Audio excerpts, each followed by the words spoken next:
Apakah orang Kristen boleh merayakan festival Bacang?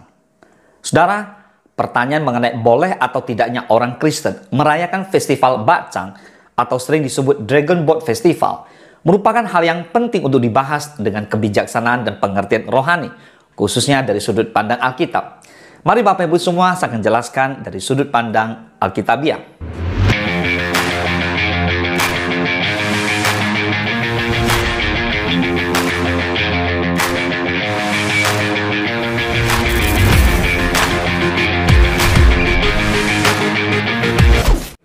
Kita akan mulai dari satu pertanyaan.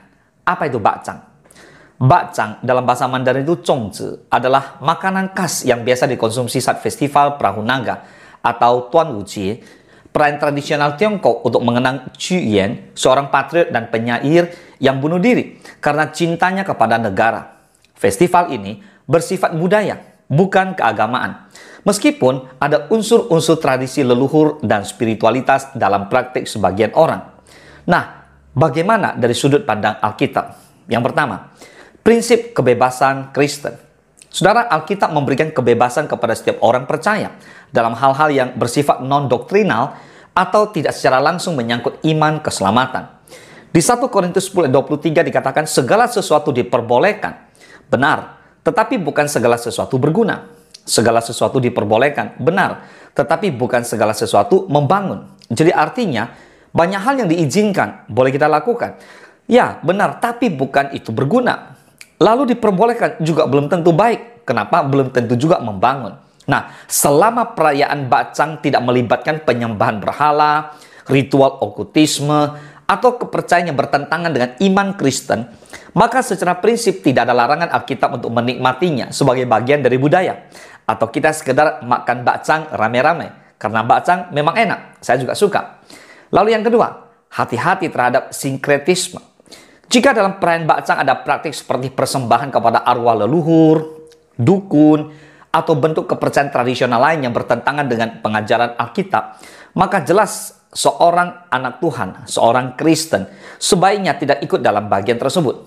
Karena di 1 Korintus 10:21 dikatakan, kamu tidak dapat minum dari cawan Tuhan dan juga dari cawan roh-roh jahat.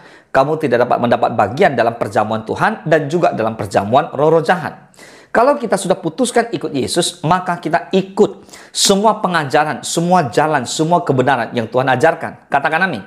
Yang ketiga, menjaga kesaksian.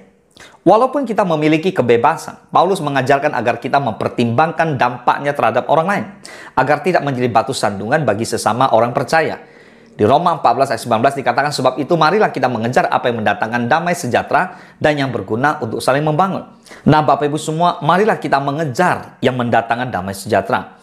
Kira-kira nih kita merayakan festival Bacang ini mendatangkan damai sejahtera nggak? Lalu yang kedua adalah berguna nggak? Baru yang ketiga, membangun nggak? Jika mendatangkan damai sejahtera, berguna, membangun, maka kita bisa menjadi berkat buat diri kita dan juga orang lain. Tapi kalau di dalamnya sudah ada jelas ada ritual, ada persembahan berhala dan segala macam, maka jangan coba sekali-sekali ikut merayakan itu. Kalau sekedar makan, sekali lagi bukan persoalan, tapi merayakan, no. Yang keempat, membedakan budaya dan iman. Kristen tidak menolak budaya. Justru banyak budaya bisa diterima dan disaring untuk kemuliaan Tuhan, selama tidak melanggar firman Tuhan. Di 1 Tesalonika 5:21 dikatakan, ujilah segala sesuatu dan peganglah yang baik. Amin. Maka kita harus berdoa agar kita punya roh yang peka, kita tahu mana yang benar, mana yang salah, mana yang boleh kita lakukan, malah yang tidak berkenan kita jangan lakukan, agar kita selalu berkenan kepada Tuhan. Nah, kesimpulannya, orang Kristen boleh merayakan atau menikmati Bacang sebagai bagian dari budaya atau makanan tradisional, selama tidak terlibat dalam unsur penyembahan berhala atau praktik kepercayaan yang bertentangan dengan Alkitab. Yang terpenting adalah motivasi hati, kesaksian hidup, dan ketaatan kita kepada firman Tuhan. Boleh katakan amin. Tuhan Yesus memberkati.